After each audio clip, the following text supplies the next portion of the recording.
Hello students, इस video में मैं अभय कुमार क्लास 12 फिजिक्स के चैप्टर 3 धारा विद्युत करंट इलेक्ट्रिसिटी के इम्पॉर्टेंट ऑब्जेक्टिव क्वेश्चंस को डिस्कस करने जा रहा हूं, जो कि इस चैप्टर का धारा विद्युत का भाग 6 है। ये सभी वस्तुनिष्ठ प्रश्न ऑब्जेक्टिव क्वेश्चंस पूरे देश भर के राज्यों के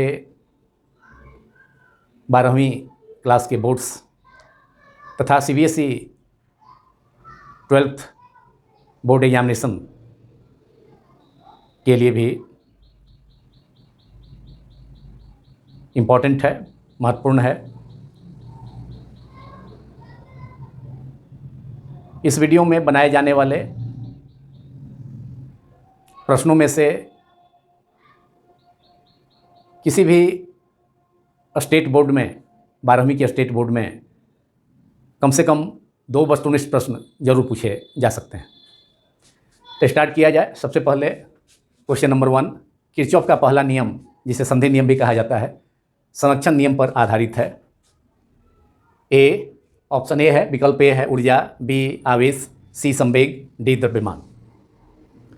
इस प्रश्न को मैं अंग्रेजी माध्यम में भी रिपीट करता हूं। किरचॉफ्स फर्स्ट लॉ और जंक्शन लॉ और rule is based on the conservation laws conservation law. Option A energy, B electric charge, C linear momentum and D द्रव्यमान। तो इसका सही उत्तर होगा किरचॉफ का पहला नियम, जिसे संधि नियम भी कहा जाता है, वह आवेश संरक्षण नियम पर आधारित है। Kirchhoff first law is based on the law of conservation of charge. तो इसका सही विकल्प होगा आवेश संरक्षण नियम, जो कि ऑप्शन बी इसका सही विकल्प है इस प्रश्न का। किरचॉफ का पहला नियम आवेश संरक्षण नियम पर आधारित है। तो इसका उत्तर में बी सही विकल्प होगा, इसका आंसर होगा बी। आजकल अधिकांश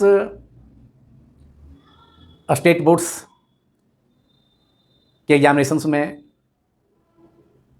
OMR शीट दिए जाते हैं। उसमें सही विकल्प को, जो सर्किल में दिया है, उसको पूरा कलर करना होता है, रंगना होता है ब्लू पेन या ब्लैक पेन से। तो यहाँ सही आंसर है बी।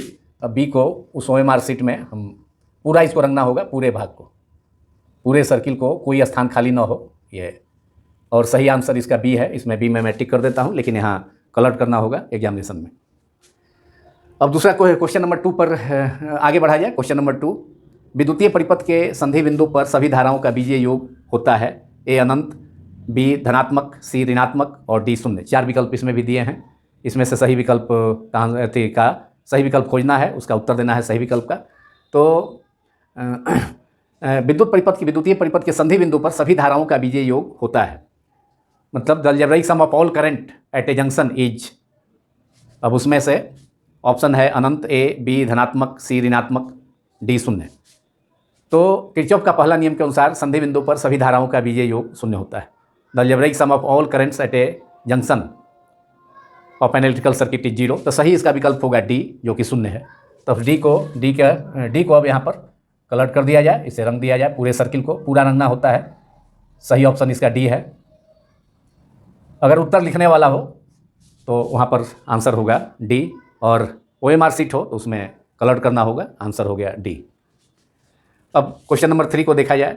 किरचॉफ का दूसरा नियम संबंधित है ए द्रव्यमान संरक्षण से, बी आवेश संरक्षण से, सी ऊर्जा संरक्षण से तथा डी संवेग संरक्षण से। Kirchhoff second law is related to mass conservation, charge conservation, energy conservation and conservation of linear momentum. इन चारों ऑप्शन में कौन सही होगा उसका सही आंसर?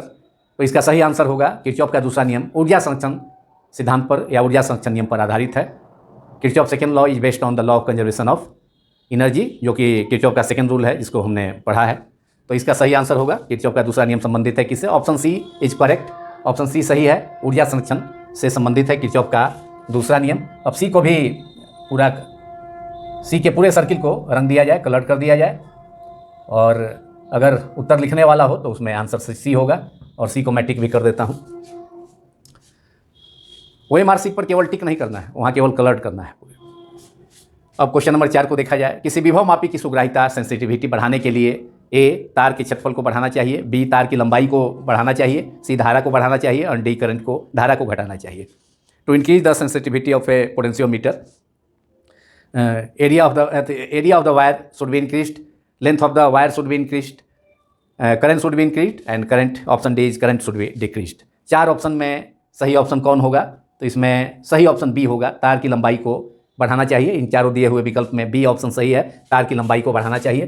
तो बी को यहाँ कलर कर दिया जाए, सर्किल कर, बी के सर्किल को यहाँ बी लिखा है उसको पूरा रंग देंगे, सर्किल कर देंगे। आंसर, करेक्ट आंसर इज तार की लंबाई को बढ़ाना। इसमें मैं टिक कर देता हूँ, लेकिन एग्जाम में केवल सर्किल को मैंने केवल यहाँ बी लिखा है उसको पूरे को कलर करना होगा, पूरे सर्किल, कोई पोर्शन उसका एम्प्टी न रह जाए। और अगर आंसर लिखने वाला हो तो उसका आंसर हो गया तार की लंबाई को बढ़ाना चाहिए विभवमापी की सुग्राह्यता को बढ़ाने के लिए। क्योंकि सुग्राह्यता क्या है विभवमापी की? सुग्राह्यता है कि किसी विभवमापी के द्वारा निम्नतम मिनिमम पोटेंशियल विभव का मापा जाना। कोई पोटेंशियोमीटर, कोई विभवमापी जितना निम्नतम विभव को माप सकता है, विभवांतर को माप सकता है, उसे हम उस विभवमापी की सुग्राह्यता कहते हैं। तो सुग्राह्यता बढ़ाने के लिए विभवमापी का जो के का वैल्यू के इजकल टू V/L, विभवमापी के लिए जो कांस्टेंट यूज होता है के, विभव प्रवणता के इजकल टू V/L, तो विभव प्रवणता को घटाना चाहिए। तो उसके लिए विभवांतर V का वैल्यू, जो कि के इजकल टू V/L है, विभवांतर अंश में है, न्यूमरेटर में है, लेंथ डिनोमिनेटर में है।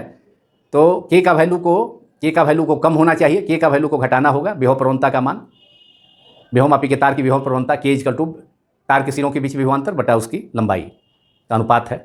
तो के का वैल्यू घटाना होगा, तार के लिए जो विभव प्रवणता है उसका वैल्यू घटाने के लिए विभवांतर का वैल्यू घटाना होगा। और के का वैल्यू चूँकि घटाना है तो विभवांतर का वैल्यू या तो घटाना होगा, क्योंकि विभवांतर अंश में है, न्यूमरेटर में है, और लेंथ लंबाई, तार की लंबाई डिनोमिनेटर में है। तो उस स्थिति में लेंथ अगर बढ़ेगा तब जा करके के का वैल्यू, विभव प्रवणता का वैल्यू विभवमापी के तार के लिए घटेगा। इसलिए सही ऑप्शन यहाँ सही विकल्प है कि किसी विभवमापी की सुग्राह्यता सेंसिटिविटी बढ़ाने के लिए तार की लंबाई को बढ़ाना होगा। तो बी को हमने रंग दिया यहाँ पूरा। क्वेश्चन नंबर 5, किलोवाट घंटा, किलोवाट आवर मात्रक है। किलोवाट घंटा को kWh से डिनोट किया जाता है। K small, W capital, H small इसका सिंबल, एब्रिविएटेड फॉर्म में किलोवाट घंटा को kWh से डिनोट किया जाता है। किलोवाट घंटा मात्रक है। ऑप्शन है ऊर्जा का, बी शक्ति का, सी बलाघूर्ण का और डी बल का। सही आंसर है किलोवाट घंटा। ये ऊर्जा का एक मात्रक है। SI मात्रक जूल होता है, लेकिन एक अन्य मात्रक इसका ऊर्जा का किलोवाट घंटा, वह एनर्जी का ही, इलेक्ट्रिकल एनर्जी, विद्युतीय ऊर्जा का ये व्यापारिक मात्रक है, कॉमर्शियल यूनिट है। तो ये ऊर्जा का मात्रक होगा। तो ए को यहाँ पर, ए के सर्किल को पूरा रंगना होगा। ए के सर्किल को रंग दिया गया यहाँ पर। अगर उत्तर लिखने वाला हो तो आंसर इसका सही होगा, सही आंसर होगा, विकल्प होगा ए को मैं टिक कर देता हूँ समझने के लिए, लेकिन OMR शीट में केवल रंगना है उसको, पूरे सर्किल, पूरे भाग को रंगना है, कोई भाग खाली न रह जाए। तो किलोवाट घंटा kWh मात्रक है ऊर्जा का। Kilowatt hour is the unit of energy, it is commercial unit of energy. और क्वेश्चन नंबर 6, यह क्वेश्चन नंबर 5 भी अक्सर पूछा जाता है, स्टेट बोर्ड्स के एग्जामिनेशंस में इसे भी पूछा जाता है। और इलेक्ट्रॉन वोल्ट EV द्वारा मापा जाता है। यह क्वेश्चन भी काफ़ी इंपॉर्टेंट है, काफ़ी पूछा जाता है। इलेक्ट्रॉन वोल्ट जिसे EV संकेत से सूचित किया जाता है, EV small E capital V द्वारा मापा जाता है। इलेक्ट्रॉन वोल्ट का एब्रिविएटेड फॉर्म है EV। ए आवेश को मापा जाता है, बी विभवांतर, सी विकल्प है धारा और डी ऊर्जा। तो इलेक्ट्रॉन वोल्ट भी ऊर्जा का, इलेक्ट्रॉन वोल्ट द्वारा भी ऊर्जा को ही मापा जाता है। तो इसका भी सही आंसर डी होगा। डी को यहाँ पूरा रंग दिया गया, डी आंसर सही है। और ये भी काफ़ी इंपॉर्टेंट वस्तुनिष्ठ प्रश्न है और ऊर्जा इसमें सही उत्तर है। तो electron volt is another unit of energy, मतलब means energy is also expressed in terms of electron volt. और एक electron volt is equal to 1.6 into 10⁻⁻19 joule. माने इलेक्ट्रॉन वोल्ट और एनर्जी का, इलेक्ट्रिकल एनर्जी का जो SI यूनिट है उसमें रिलेशन है 1 electron volt is equal to 1.6 into 10⁻⁻19 joule. तो ये क्वेश्चन नंबर 6 का इलेक्ट्रॉन वोल्ट EV द्वारा मापा जाता है तो सही विकल्प होगा ऊर्जा को मापा जाता है। इसका विकल्प डी सही है।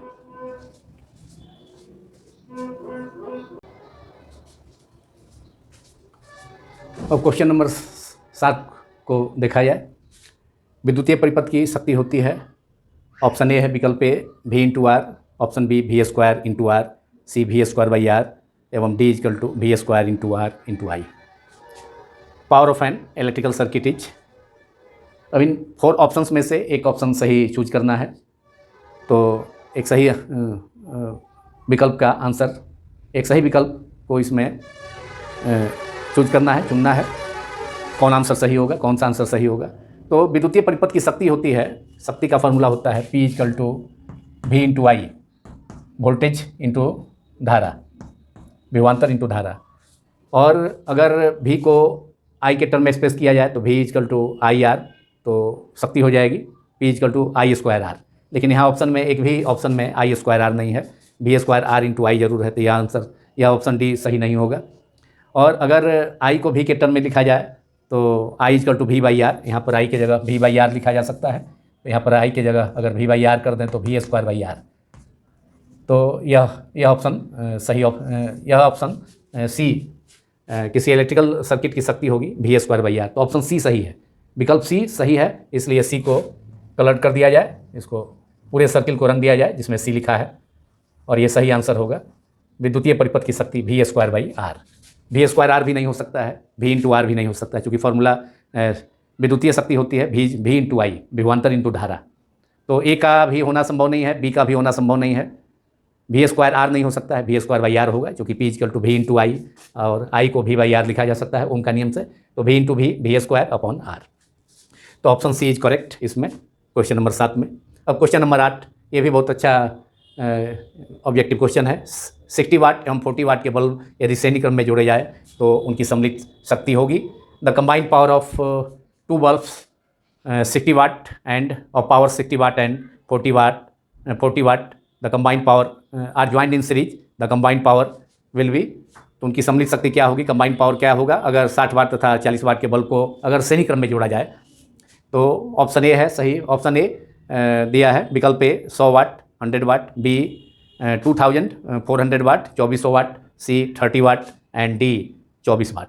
तो इसके लिए एक सूत्र होता है। इस क्वेश्चन वस्तुनिष्ठ प्रश्न 8 का, ऑब्जेक्टिव क्वेश्चन 8 का आंसर जानने के लिए एक फार्मूला होता है कि श्रेणी क्रम में अगर 2 बल्ब जोड़े जाएँ या 2 हीटर जोड़े जाएँ या 2 कॉइल जोड़े जाएँ, तो ऐसी स्थिति में PS equal to P1 P2 upon divided by P1 plus P2, या अल्टरनेटली इसको 1/PS is equal to 1/P1 plus 1/P2। अब P1 का वैल्यू है 60 वाट, P2 का वैल्यू 40 वाट, यहाँ लिख देंगे। P1 की जगह पर रखेंगे 60, P2 की जगह 40 watt upon 60 plus 40 that is 60 plus 40, 60 into 40 that is 2400, 24 2400 2400 2400 upon 60 plus 40 60 plus 40 100।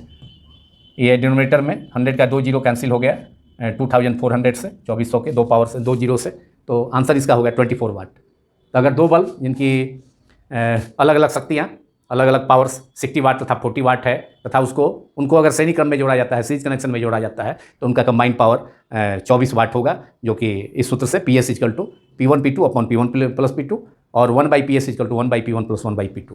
और वही अगर ये कोई इस क्वेश्चन में अगर रहता कि यदि दोनों बल्ब को अगर समानांतर क्रम में जोड़ा जाए तो उनकी शक्ति, कंबाइंड शक्ति तब हो जाती है उनकी 60 plus PP power of in parallel connection equal to P1 plus P2 in that case.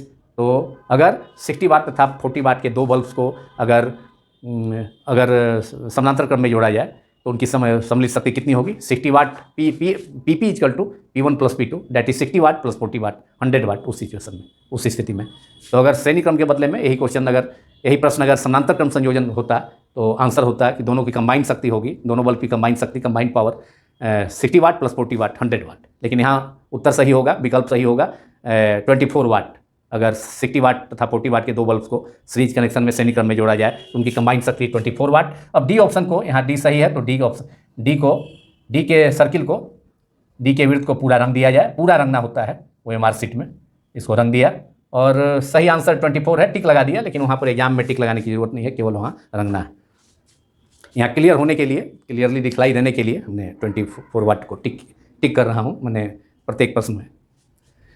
अब क्वेश्चन नंबर 9 है, उसको देखा जाए। 10 एम्पियर की धारा एक चालक तार से 10 सेकंड तक प्रवाहित होती है। यदि तार का विभवांतर 15 वोल्ट हो तो किया गया कार्य होगा 150 joule, B 75 joule, C 1500 joule and D 750 joule.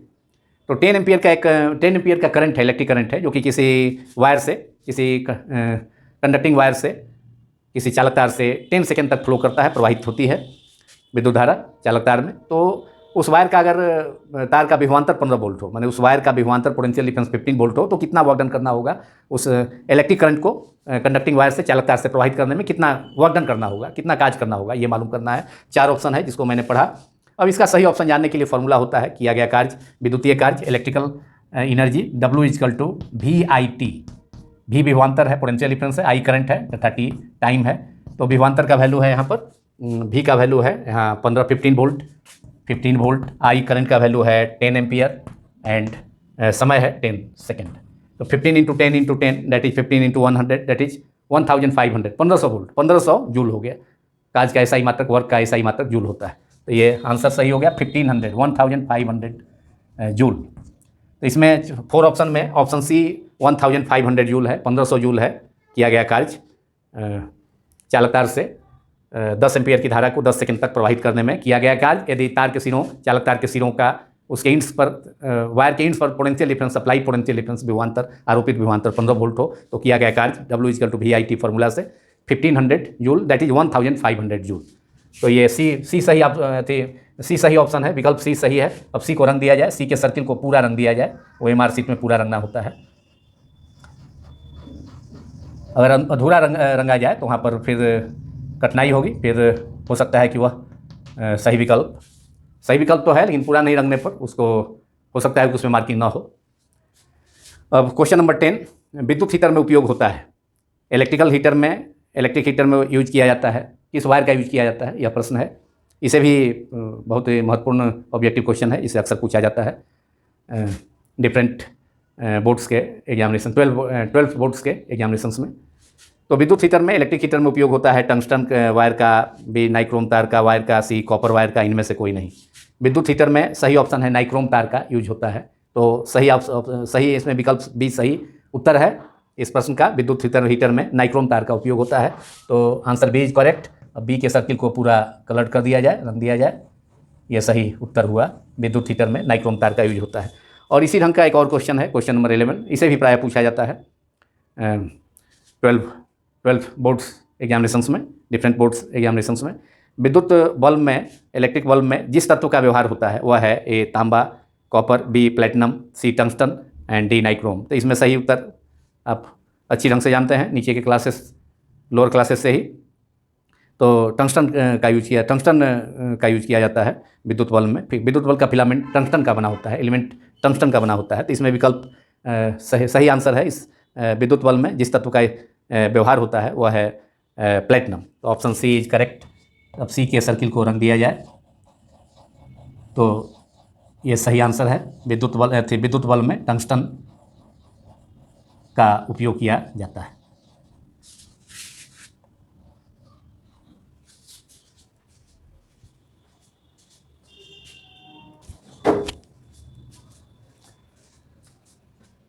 अब objective question number 11, Wheatstone bridge से मापा जाता है।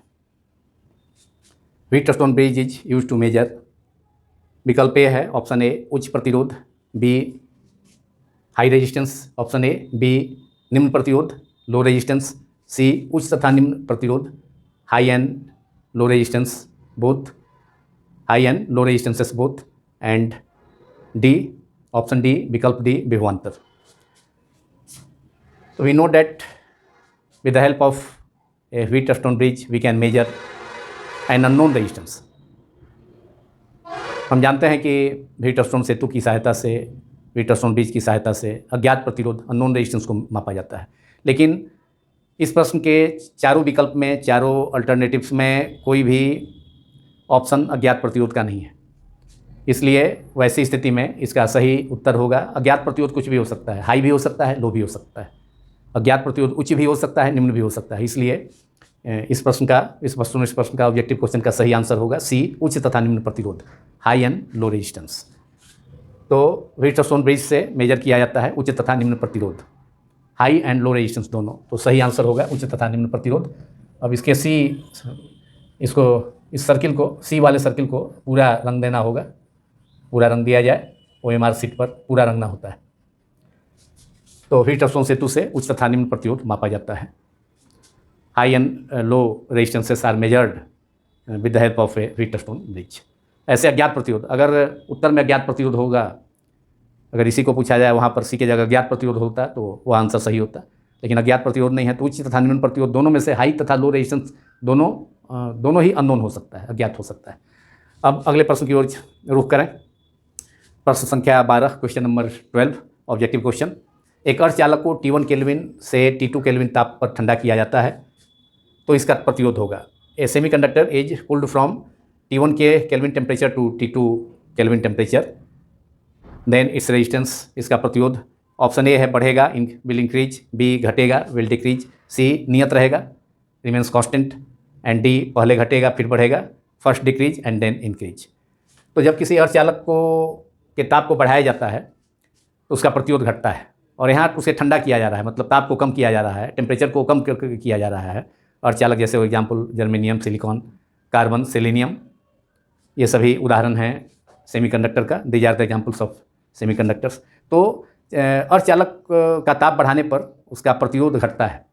यहाँ उल्टा है, अर्धचालक को T1 केल्विन ताप से T2 केल्विन ताप पर ठंडा किया जाता है। तो निश्चित है कि इसका उत्तर भी उसके विपरीत होगा, मतलब ठंडा करने पर अर्धचालक को T1 के टेम्परेचर से T2 के टेम्परेचर पर ठंडा करने पर उसका प्रतिरोध बढ़ेगा, घटने के बजाय बढ़ेगा। अगर वही ताप बढ़ाया जाता उस पर भी एक प्रश्न आएगा, तो यहाँ पर अर्धचालक का प्रतिरोध बढ़ेगा। तो ऑप्शन ए सही है, यहाँ ऑप्शन ए को टिक करता हूँ। लेकिन OMR शीट पर इसे ए वाले सर्किल को पूरा, ए वाले वृत्त को पूरा कलर करना होगा ब्लू या ब्लैक पेन से, उसमें इंस्ट्रक्शन दिया रहता है क्वेश्चन पेपर में। अब आगे बढ़ा जाए, अगले क्वेश्चन की ओर रुक किया जाए। क्वेश्चन नंबर 13, प्रतिरोधकता का बीमे सूत्र है। यह भी एक इम्पॉर्टेंट ऑब्जेक्टिव क्वेश्चन है, एक अंक का 1 मार्क्स वाला question. A dimension formula of resistivity is, A option है ml का पावर अंडर ब्रैकेट ml का power -2 T-3 A-2। B option है, बी विकल्प है अंडर ब्रैकेट ml का पावर 3 T-3 A-2। सी विकल्प है, ऑप्शन है ml-3 T-3 A-2। डी कोई नहीं। तो इसमें सही आंसर होगा ml का पावर 3 T-3 A-2। सही ऑप्शन बी है करेक्ट आंसर। बी के सर्किल को पूरा कलर कर दिया जाए, रंग दिया जाए, पूरे सर्किल को, पूरा सर्किल को रंगना होता है, कोई भाग खाली न रहे, यह ध्यान में रखना होगा OMR शीट में। अब क्वेश्चन नंबर 14, 1 किलोवाट घंटा कितने जूल के इक्वल होगा, यह प्रश्न है। 1 किलोवाट घंटा जो कि विद्युतीय ऊर्जा का व्यापारिक मात्रक है, और 1 किलोवाट घंटा 1 घंटा में कितना विद्युतीय ऊर्जा खर्च होती है, व्यय होती है। Consumption of electrical energy in an electrical circuit in 1 hour. तो 1 घंटे में किसी विद्युतीय परिपथ में जितनी ऊर्जा व्यय होती है, खपत होती है, उसको मेजर किया जाता है।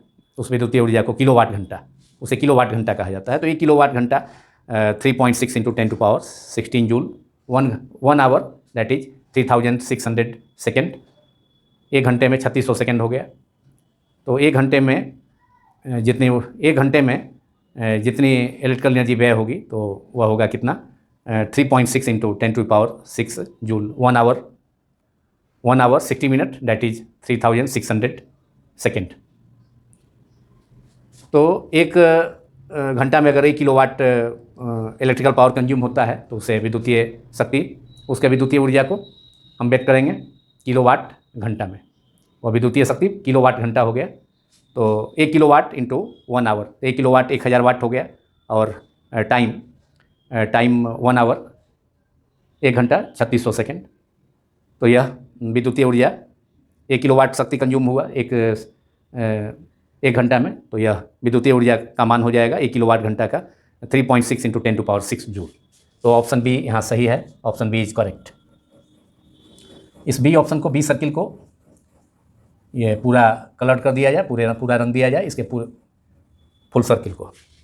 अब क्वेश्चन नंबर 15, ताप बढ़ने से अर्धचालक का प्रतिरोध। इसी ढंग का क्वेश्चन था क्वेश्चन नंबर 12 में, तो वहाँ पर ताप घट रहा था T1 केल्विन से T2 केल्विन तक, यहाँ ताप बढ़ रहा है। तो ताप बढ़ने से अर्धचालक का प्रतिरोध घटता है, क्योंकि अर्धचालक को गर्म करने पर मुक्त इलेक्ट्रॉन रिलीज होते हैं, जो कोवैलेंट बॉन्ड है वह ब्रेक करता है, टूटता है।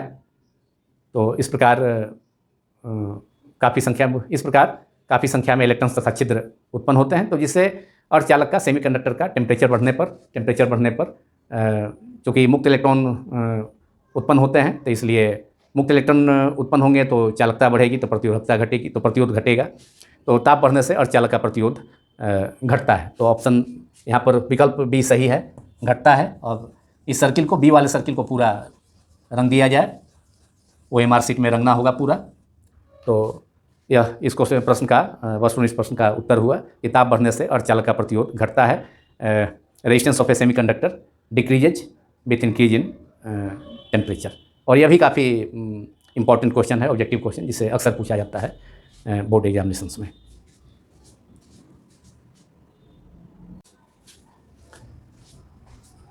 अब क्वेश्चन नंबर 16, यदि 25 वाट एवं 100 वाट, 100 वाट, 25 वाट एंड 100 वाट के दो इलेक्ट्रिक बल्ब्स श्रेणी क्रम में जोड़ दिया जाए, मतलब सीरीज कनेक्शन में दोनों बल्ब को जोड़ दिया जाए। एक बल्ब 25 वाट पावर का है, दूसरा 100 वाट पावर का है, दोनों को सीरीज में जोड़ा जाता है श्रेणी क्रम संयोजन में। तो ऑप्शन ए, विकल्प ए, 100 वाट वाला बल्ब अधिक प्रकाश देगा, बी 25 वाट का बल्ब अधिक प्रकाश देगा, सी दोनों बल्ब समान प्रकाश देगा, और डी केवल 100 वाट वाला बल्ब अधिक प्रकाशित होगा। Which bulb will glow more if two bulbs of powers 25 watt and 100 watt are connected join in series. तो इसमें सही ऑप्शन होगा 25 वाट का बल्ब अधिक प्रकाश देगा। 25 watt bulb will glow more. Series connection है, तो श्रेणी क्रम संयोजन में, सीरीज कनेक्शन में, रेजिस्टेंसेस के सीरीज, रजिस्टर्स के सीरीज कनेक्शन में, प्रतिरोधकों के श्रेणी क्रम संयोजन में प्रत्येक प्रतिरोधक से, प्रत्येक रजिस्टर से, ईच रजिस्टर से सेम करंट फ्लो करता है, समान धारा प्रवाहित होगी। तो हीट प्रोड्यूस पर सेकेंड जो होता है H=I²R। एक सेकेंड में जो हीट प्रतिरोध, उस प्रतिरोध से किसी रेजिस्टेंस से जिसमें करंट I फ्लो करे, तो हीट प्रोड्यूस होता है I²R। मतलब हीट प्रोड्यूस होगा R के I², मतलब हीट जो प्रोड्यूस होगा उस प्रतिरोध में, रजिस्टर में, प्रतिरोधक या रजिस्टर में, रेजिस्टेंस में, वह R के उसके प्रतिरोध के मान, रेजिस्टेंस के वैल्यू का डायरेक्टली प्रोपोर्शनल होगा, सीधा समानुपाती होगा। मतलब प्रतिरोधक में उत्पन्न ऊष्मा रजिस्टर में हीट प्रोड्यूस जो होगा वह उसके प्रतिरोध के, उस रजिस्टर के रेजिस्टेंस के प्रतिरोध के डायरेक्टली प्रोपोर्शनल होगा, क्योंकि हीट प्रोड्यूस पर सेकेंड होता है H=I²R। और टी सेकेंड में, टी टाइम में जो करंट, अगर I करंट फ्लो होता है किसी रजिस्टर जिसका वैल्यू R ओम है, तो heat produced in that register, उत्पन्न ऊष्मा का परिमाण उस प्रतिरोधक में H=I²RT, जूल्स लॉ से। तो अगर करंट कांस्टेंट है, टाइम भी 1 सेकेंड ले लिया जाए, तो हीट जो प्रोड्यूस होगा प्रतिरोधक में, रजिस्टर में, वह उसके प्रतिरोध का मान का सीधा समानुपाती होगा। तो मतलब जिस बल्ब का प्रतिरोध ज़्यादा होगा वह ज़्यादा जलेगा श्रेणी क्रम संयोजन में, सीरीज कनेक्शन में। चूँकि श्रेणी क्रम संयोजन में दोनों बल्ब श्रेणी क्रम संयोजन में अगर कनेक्ट किए जाते हैं, 25 वाट का और 100 वाट का, सेम करंट फ्लो करेगा, समान धारा उनसे प्रवाहित होगी। तो इसलिए उनमें से जिसका प्रतिरोध ज़्यादा होगा वह बल्ब ज़्यादा जलेगा, तो उसमें हीट ज़्यादा प्रोड्यूस होगा, तो ज़्यादा जलेगा। तो H=R। तो चूँकि 25 वाट के बल्ब का रेजिस्टेंस अधिक है, इसलिए 25 वाट का बल्ब कम ज़्यादा रोशनी देगा, मान ज़्यादा प्रकाशित होगा। अगर श्रेणी क्रम में जोड़ा जाता है 25 वाट के बल्ब को 100 वाट के बल्ब के साथ, 100 वाट के बल्ब का रेजिस्टेंस कम होगा, इसलिए 100 वाट का बल्ब श्रेणी क्रम में जोड़ने पर कम प्रकाशित होगा। और इसी प्रश्न को अगर दोनों बल्ब्स को अगर समानांतर क्रम में जोड़ दिया जाए, तो उसमें, उस सिचुएशन में जिस बल्ब का प्रतिरोध कम होगा वह बल्ब ज़्यादा अधिक प्रकाशित होगा, अधिक तेज जलेगा। मतलब समानांतर क्रम संयोजन के केस में क्या होगा, हीट प्रोड्यूस जो होगा वह, ये सीरीज कनेक्शन में HS मतलब heat produce in series connection, और पैरेलल कनेक्शन में HP=1/R। तो जिस बल्ब का रेजिस्टेंस कम होगा, तो 100 वाट के बल्ब का रेजिस्टेंस कम होगा, तो वह हीट ज़्यादा प्रोड्यूस करेगा पैरेलल कनेक्शन में। ये पैरेलल कनेक्शन में होगा, लेकिन यहाँ सीरीज कनेक्शन का प्रश्न है, तो 25 वाट वाला बल्ब ज़्यादा जलेगा। अगर 25 वाट के बल्ब को 100 वाट के बल्ब के साथ श्रेणी क्रम में जोड़ दिया जाए, उनसे समान धारा प्रवाहित होगा, तो उसमें 25 वाट का बल्ब अधिक जलेगा। दिस इज 25 वाट का bulb will glow, 25 watt bulb will glow more, 25 watt का बल्ब अधिक प्रकाश देगा। इसका सही आंसर होगा। तो इसका सही आंसर है बी, 25 वाट का बल्ब अधिक प्रकाश देगा, 25 वाट बल्ब विल ग्लो मोर। और इस बी ऑप्शन को, इसके बी के सर्किल को पूरा रंग दिया जाए, पूरा OMR शीट में। अब नेक्स्ट क्वेश्चन 17।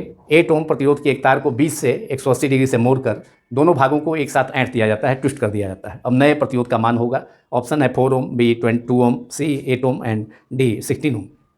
8 ओम रजिस्टर का एक वायर है, रेजिस्टेंस का एक वायर है, resistor wire is also a resistor, और उसको 20 से 180 डिग्री से मोड़ 20 से बेंड करके, ठीक 20 से बेंड करके 180 डिग्री से मोड़ दिया जाता है। मतलब 20 से मोड़ करके फिर उसको जो तार है उसके दूसरे एंड को, वायर के दूसरे एंड को फिर पहले एंड की ओर ले जाया जाता है ऐंठ करके।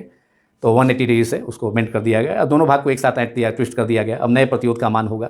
अब चूंकि प्रतिरोध लंबाई के समानुपाती होता है और 8 ओम प्रतिरोध है और लंबाई अब जब 20 से उसको मोड़ देंगे उस प्रतिरोध को, तार को, तो उसकी लंबाई आधा हो जाएगी, तो प्रतिरोध भी आधा हो जाएगा। तो 8 ओम का प्रतिरोध है तो 4 ओम का, मतलब अब दोनों भाग का जो प्रतिरोध होगा ऐंठने के बाद 2 पार्ट हो जाएंगे। तो प्रत्येक भाग का प्रतिरोध, प्रत्येक पार्ट का, इच पार्ट का रेजिस्टेंस 4 ओम होगा। अब चूंकि दोनों भाग से होकर करंट फ्लो करेगा, एक भाग एक इंच से धारा जाएगी और दूसरे इंच से फिर दूसरे पोर्शन में भी धारा वापस लौटेगी, क्योंकि 180 डिग्री पर उसे बेंड कर दिया गया है। तो अब यहाँ पर धारा 2 भाग में प्रवाहित होने लगी, 2 भाग में डिस्ट्रीब्यूट हो गया। अगर स्ट्रेट वायर होता तो सीधे धारा प्रवाहित होती, करंट, इलेक्ट्रिक करंट सीधे फ्लो करता। अब यहाँ दूसरे पार्ट में भी करंट फ्लो करेगा, तो पैरेलल कनेक्शन हो गया दोनों पार्ट्स का, वायर्स के दोनों भागों का पैरेलल कनेक्शन हो गया। और पैरेलल कनेक्शन में प्रतिरोध का आप सूत्र जानते हैं, RP equal to 1/RP equal to 1/R1 plus 1/R2, नहीं तो RP equal to R1R2 upon R1 plus R2। अब यहाँ पर R1 हो गया, प्रत्येक भाग का प्रतिरोध हो गया, 8 ओम का प्रतिरोध है, उसे आधे भाग से 20 से मोड़ा गया है, तो इसलिए प्रत्येक भाग का प्रतिरोध 4 ओम हो जाएगा, क्योंकि प्रतिरोध लंबाई के समानुपाती होता है। 4 ओम इच पार्ट का रेजिस्टेंस हो जाएगा, तो 4 × 4 upon 4 + 4 that is 4 × 4 16 upon 8, 16 upon 8 that is 2 ohm. The correct answer is 2 ohm. Correct, so correct option is, जो सही विकल्प सही विकल्प होगा इसमें 2 ओम विकल्प B, option B is correct. तो बी ऑप्शन सही है और बी के सर्किल को पूरा रंग दिया जाए, पूरे कलर कर दिया जाए। OMR शीट में ऐसा ही करना होगा, पूरे भाग को, कोई पार्ट उसका खाली ना रहे, यह ध्यान देना होगा। अब क्वेश्चन नंबर 18। किसी चालक तार को खींचकर उसकी लंबाई दोगुनी करने पर उसका प्रतिरोध होगा, A दोगुना होगा, B आधा होगा, C 4 गुना होगा, D 1/4 होगा। कोई वायर है, कंडक्टिंग वायर है, और उसको स्टेज करके उसको लंबाई को डबल कर दिया गया, लेंथ को डबल कर दिया जाए, तो न्यू रेजिस्टेंस क्या होगा? दोगुना होगा, आधा होगा, 4 गुना होगा, 1/4 होगा। तो प्रतिरोध जो होता है, अगर चालक को तार को खींच करके दोगुना लंबाई का कर दिया जाए तो उसका उसके वॉल्यूम में कोई चेंज नहीं होगा। तो रेजिस्टेंस का जो फार्मूला होता है, रेजिस्टेंस को चालक तार का, किसी चालक तार के प्रतिरोध को उसकी लंबाई के साथ रिलेट करने वाला फार्मूला होता है, संबंधित करने वाला प्रतिरोध और लंबाई के बीच ρl अपॉन ए। लेकिन लेंथ डबल करेंगे, लेकिन लेंथ डबल भी कर दिया जाए स्टेज करके, तो वॉल्यूम में कोई चेंज नहीं आएगा। तो एल से अगर मल्टीप्लाई हम कर दें ऊपर नीचे न्यूमरेटर में, जिससे कि वॉल्यूम के टर्म में लिखा जाए, तो एरिया इंटू लेंथ, ये चालक का कंडक्टर का वॉल्यूम हो जाएगा। यहाँ रो इंटू एल से ऊपर नीचे मल्टीप्लाई किया है न्यूमरेटर तथा डिनोमिनेटर में, अंश तथा हर में, तो ρl² अपॉन एल वॉल्यूम है। तो किसी वायर के लिए उसका लंबाई लेंथ में चेंज होने पर भी उसका वॉल्यूम तो चेंज नहीं होगा, और रेजिस्टिविटी भी किसी खास वायर के लिए कांस्टेंट होगी, तो रो कांस्टेंट होगा, वॉल्यूम कांस्टेंट होगा, तो आर सीधे प्रोपोर्शनल होगा L² के, आर प्रोपोर्शनल टू L² के। अगर वायर का लेंथ को, तार के लेंथ को डबल कर दिया जाए उसे स्टेज करके, तो लेंथ के प्रोपोर्शनल हो जाएगा न्यू रेजिस्टेंस। मतलब अगर उसको दुगना किया गया है तो यहाँ पर 2L, एल की जगह 2L² हो जाएगा, तो न्यू रेजिस्टेंस कितना टाइम से बढ़ जाएगा? ओरिजिनल रेजिस्टेंस से 4 times, 2L² that is 4L²। शुरू में L² शुरू का है, R proportional to L², new resistance हो गया 2L² दैट इज 4L²। तो R2/R1 equal to R dash upon R, या R2/R1 इक्वल टू 4 हो जाएगा, that is R2 equal to 4R1। तो यहाँ पर सही ऑप्शन, सही इसका आंसर होगा, 4 गुना बढ़ जाएगा। किसी चालक तार को खींचकर उसकी लंबाई दोगुनी करने पर उसका प्रतिरोध 4 टाइम्स इंक्रीज कर जाएगा, अगर उसका लेंथ को डबल कर दिया जाए स्टेज करके वायर का। तो यहाँ 4 गुना सही विकल्प होगा, सही ऑप्शन होगा, करेक्ट आंसर होगा। नया प्रतिरोध 4 गुना बढ़ जाएगा, ऑप्शन सी सही है। अब सी के सर्किल को पूरा इसको कलर कर दिया गया, पूरे भाग को, पूरे पोर्शन को, कोई पार्ट उसका खाली नहीं होगा, रहेगा। अब नेक्स्ट क्वेश्चन नंबर 19। विद्युत धारा घनत्व J एवं अनुगमन वेग Vd में संबंध होता है। The relation between current density J and drift velocity Vd is, option A is J equal to n e Vd, B J equal to n e upon Vd, C J equal to Vd/n and D J equal to n e square Vd। सही answer होगा, क्योंकि विद्युत धारा और drift velocity में relation होता है Vd equal to I upon NEA, या I equal to NEA into Vd। अब I upon A is equal to J होता है, तो यहाँ पर सही आंसर होगा, करेक्ट आंसर होगा J is equal to n e into V D. तो ऑप्शन ए सही हो गया, क्योंकि I by A is equal to J होता है करंट डेंसिटी। इस चालक के प्रति इकाई क्षेत्रफल से प्रवाहित होने वाली धारा को करंट डेंसिटी कहा जाता है। Current flowing per unit area of a conductor around a point is called current density. तो इसमें सही answer J is equal to n e V D, क्योंकि V D is equal to J by n e, so J is equal to n e V D. सही option है ये सही option है। Drift velocity तथा धारा घनत्व के बीच करंट डेंसिटी तथा ड्रिफ्ट वेलोसिटी के बीच में रिलेशन है। तो ए के सर्किल को, ऑप्शन ए के सर्किल को पूरा इंक्लूड रंग दिया गया पूरा। OMR शीट में ऐसा ही करना होगा। तो इसका आंसर ए सही है, J is equal to n e into V D.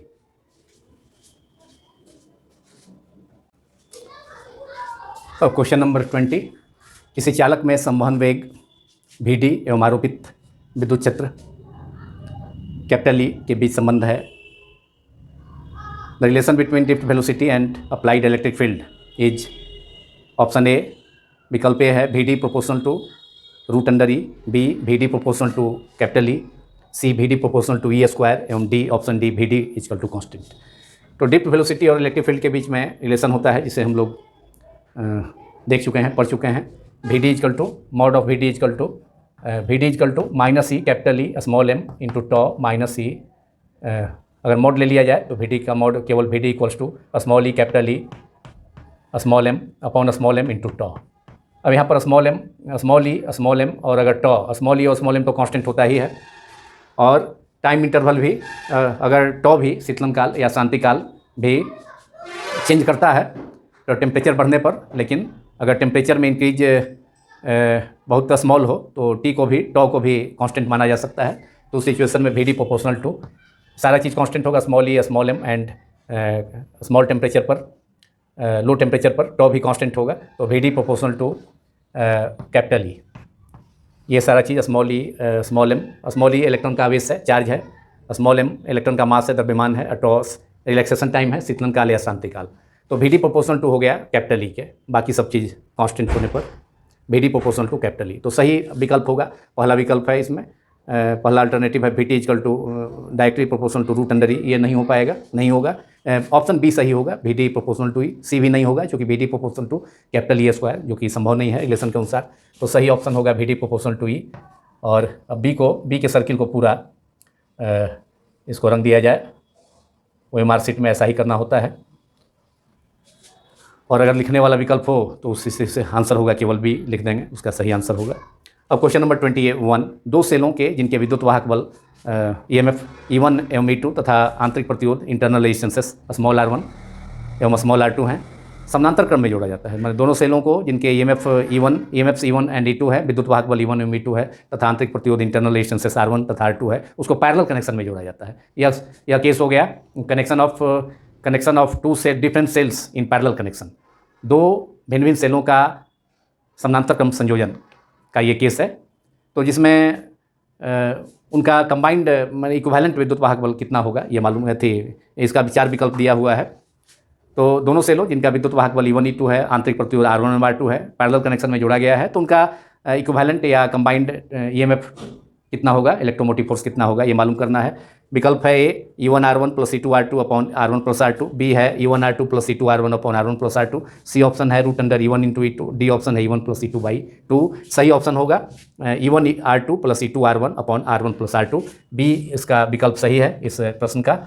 दो भिन्न भिन्न सेलों जिनका विद्युत वाहक बल E1 E2 है, आंतरिक प्रतिरोध R1 R2 है, तो उनको समानांतर क्रम पैरेलल कनेक्शन में जोड़ा जाए तो उनका समतुल्य टोटल EMF विद्युत वाहक बल, समतुल्य विद्युत वाहक बल टोटल EMF का वैल्यू होता है E1 R2 plus E2 R1 upon R1 plus R2। इसका विकल्प ए कभी नहीं होगा, E1 R1 plus E2 R2 upon R1 plus R2। बहुत स्टूडेंट्स यहाँ मिस्टेक करते हैं, इसमें E1 R1 E1 है तो R1 के साथ मल्टीप्लाई, तो इस ऑप्शन को सही करते हैं, लेकिन सही ऑप्शन होगा E1 R2 plus E2 R1 upon R1 plus R2। अब लास्ट ऑब्जेक्टिव क्वेश्चन 22, एक चालक तार में 1 एम्पीयर विद्युत धारा प्रवाहित हो रही है।